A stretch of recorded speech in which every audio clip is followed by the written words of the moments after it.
Olá a todos, meu nome é Pedro, eu sou doutorando em Educação na Universidade Católica de Santos, aqui no estado de São Paulo, no Brasil, e esse trabalho versa sobre as micropolíticas e transgressão à negação do direito à educação. O trabalho faz parte de estudos e produções de elaboração da minha tese de doutorado, que tem previsão de ser defendida em 2024, e versa sobre as políticas públicas de ampliação do tempo escolar e suas relações com o desenvolvimento da cidadania dos jovens. O objetivo aqui nesse trabalho é tensionar e refletir sobre como se articulam a vontade dos alunos em permanecer nas escolas e a negação do direito à educação pelo Estado. Então, acho importante falar um pouco sobre o meu lugar, de onde eu falo, né? Sou professor de Educação Física há 18 anos, nas redes públicas municipais de São Vicente e Guarujá, onde ainda estou. Atuo como supervisor de ensino na rede municipal de Cubatão, também aqui na Baixada Santista, que é uma região metropolitana do estado de São Paulo, e atualmente estou cursando doutorado na Universidade Católica. Então, vamos passar a definição da micropolítica, que é o termo utilizado nesse trabalho. A micropolítica, ela pode ser compreendida como um conjunto de ações utilizadas por grupos ou indivíduos para promover os seus interesses. Esses conjuntos ou sistemas de ações podem ser classificados em políticos ou de gestão. Os conjuntos políticos dizem respeito às maneiras como os indivíduos se agrupam para resistir às pressões externas, e os de gestão são maneiras e estratégias pelos quais os grupos se organizam para perseguir diferentes combinações de interesses individuais. Então, os dois estão interligados, os dois conjuntos estão interligados, mas eles podem ser diferenciados. No presente trabalho, fundamentados em Foucault, compreendemos que a micropolítica é um conjunto de processos dentro do espaço de práticas da escola que se entrelaçam com os espaços das normas e do ordenamento macropolítico de maneira a transgredi-lo. Enquanto as macropolíticas envolvem grandes sistemas binários, as micropolíticas têm movimentos múltiplos e efervescentes em diversos domínios da sociedade. Daí a importância de não negligenciá-las mais no campo das análises e construções políticas, o que aconteceu durante muitos anos, décadas e até séculos, né? As micropolíticas, elas foram muitas vezes ignoradas dentro do campo das ciências humanas e também do campo político, principalmente nas posições de poder, onde se escrevem as políticas. Com relação à negação do direito à educação, é uma questão histórica, né? A falta de acesso à escola para os jovens das camadas mais pobres da população e a recente massificação, ainda sem a mesma qualidade para todos, impactam a maneira como os jovens estabelecem relações com a escola e o conhecimento curricular. A Declaração Universal dos Direitos do Homem, que foi aprovada em 1948 pelas Nações Unidas, apontou o direito à educação como sendo um direito de todo e qualquer cidadão, todos os cidadãos têm que ter acesso a esse direito, em sua totalidade. Então vejam que foi em 1948 a Declaração Universal. A negação do direito à educação é uma coisa grave no desenvolvimento da cidadania e da democracia, porque a educação é um direito fundamental da cidadania.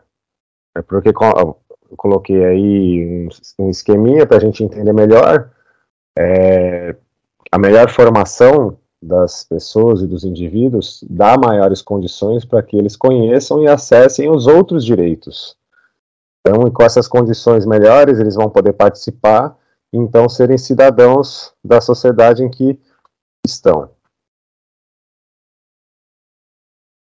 Nessa perspectiva, e sendo o Brasil um dos países signatários da Declaração Universal dos Direitos Humanos, foram escritas políticas pela garantia e expansão do acesso a esse direito fundamental. A política atual no Brasil é o Plano Nacional de Educação, que é um plano decenal, com validade de 10 anos, e se iniciou em 2014 e está na sua reta final, em 2024, ele finda, e então deverá ser constituído um novo Plano Nacional de Educação. Esse documento tem força de lei, e ele que deve reger todas as políticas educacionais no Brasil. O Plano Nacional de Educação, ele foi constituído num contexto em que a Constituição Federal de 88, que foi feita após a ditadura militar, que assolou o Brasil durante quase 3 décadas, previu que seria obrigatório estabelecer uma lei determinando o Plano Nacional de Educação, com duração plurianual. Então, esse Plano Nacional de Educação, segundo a Constituição, teria o objetivo de articular o Sistema Nacional de Educação. Em 2001, vejamos que muitos anos depois, né, da Declaração Universal, e quase 20 anos depois da Constituição, em 2001 veio o primeiro Plano Nacional de Educação. E também uma outra data marcante é que foi 70 anos depois do Manifesto dos Pioneiros da Educação, que foi um movimento que aconteceu na década de 30, onde muitos educadores brasileiros se reuniram para se manifestar com relação a muitos pontos que deveriam ser reformados na educação brasileira, e principalmente com relação ao acesso de todos à educação de qualidade. De 2010 até 2014, houve um longo processo de discussão e, finalmente, de aprovação do atual Plano Nacional de Educação. O Plano Nacional de Educação é um documento, como dissemos, com força de lei, que vai delinear os rumos da educação nacional. Nele constam diretrizes, metas e estratégias, para que os diferentes níveis e modalidades da educação nacional sejam trabalhados.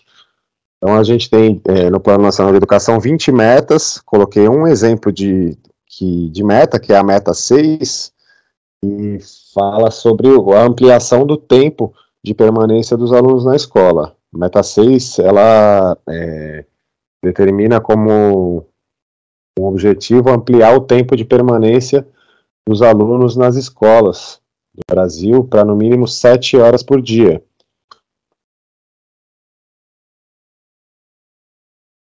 E aí, então, a gente passa a pensar como que os alunos se organizam no espaço escolar, né, como que eles agem, atuam, se juntam, se comunicam com relação aos anseios e demandas que eles têm enquanto cidadãos, enquanto indivíduos, dentro do espaço escolar. Então, a gente buscou em várias pesquisas anteriores e descobriu que os estudantes gostam e se movimentam para poder permanecer mais tempo no ambiente da escola. Mas, em contradição, né, eles não se sentem acolhidos e até rejeitam o ambiente da sala de aula. Então, o interesse dos alunos pelo saber e por todas as relações que a escola proporciona, mas ela está presente e latente, mas há discordâncias deles, dos alunos e dos seus anseios e da sua cultura, com relação às formas oficiais de organização dos processos escolares.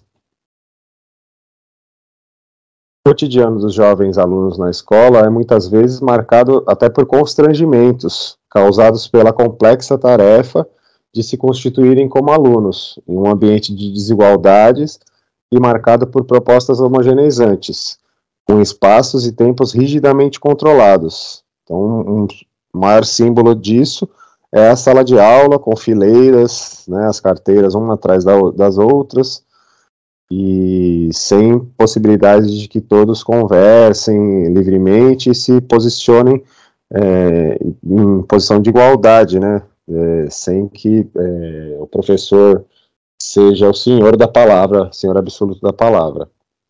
A subversão desse modelo por parte dos alunos, mesmo que de forma organizada e atendendo a padrões éticos previamente determinados, muitas vezes é enfrentada dentro das escolas como indisciplina e não compreendida dentro dos sistemas escolares como micropolíticas voltadas para a criação de identidades entre os alunos e a escola.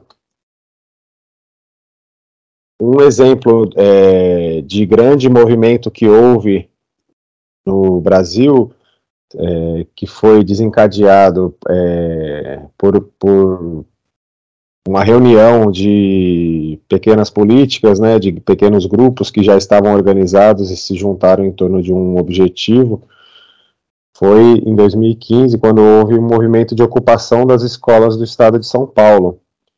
Esse movimento foi eclodido pelos estudantes para lutar contra a reorganização pelo Estado das escolas públicas e o que desencadeou o fechamento de muitas escolas públicas. Então, esses alunos eles passaram a ocupar as escolas 24 horas por dia, de forma organizada e com protestos, para que as escolas não fossem fechadas. No ano seguinte, em 2016, em Goiás, houve um movimento semelhante de ocupação, de luta contra a entrega da gestão das escolas públicas para entidades privadas. Então, houve muitos trabalhos de pesquisa na época e que mostraram que os movimentos foram organizados em grupos e redes sociais virtuais, principalmente, muitos deles que já existiam e funcionavam para operacionalizar micropolíticas diversas. Esses grupos acabaram convergindo, a partir de suas próprias ações micropolíticas, para uma ação política em comum, e que teve grande impacto e acabou resultando em algumas mudanças de rumos no que desejava fazer o Estado. Os governantes da época tiveram que considerar que mudar o que eles pretendiam. Então, as micropolíticas de resistência nem sempre são operadas por forças apenas reativas, mas muitas vezes por movimentos criativos, e que são desatreladas de uma oposição ao poder central. Essas organizações, sendo reversos ou não da macropolítica vigente, têm potencial para criar novos caminhos políticos e ampliar e entrelaçar relações sociais e criar novas tecnologias. Então, a gente pode ver ao longo do trabalho que as micropolíticas elas devem ser mais minuciosamente consideradas e estudadas, tanto na área das ciências humanas, quanto pelas próprias entidades e sistemas de educação que se organizam e criam políticas públicas para que as políticas coadunem com os anseios dos alunos. Então, as escolas devem, sim, fomentar, compreender e utilizar essas micropolíticas que são criadas pelos alunos para que os processos de aprendizagem venham ao encontro com esses anseios dos alunos e fortaleçam, então, a identidade aluno-escola-saber. Pois, como a gente viu no início do trabalho, os alunos, eles querem permanecer na escola, eles têm interesse pelo saber, mas não conseguem criar essa identidade, justamente por conta das formas de organização da escola. Então, eu agradeço a atenção de todos, um abraço e a gente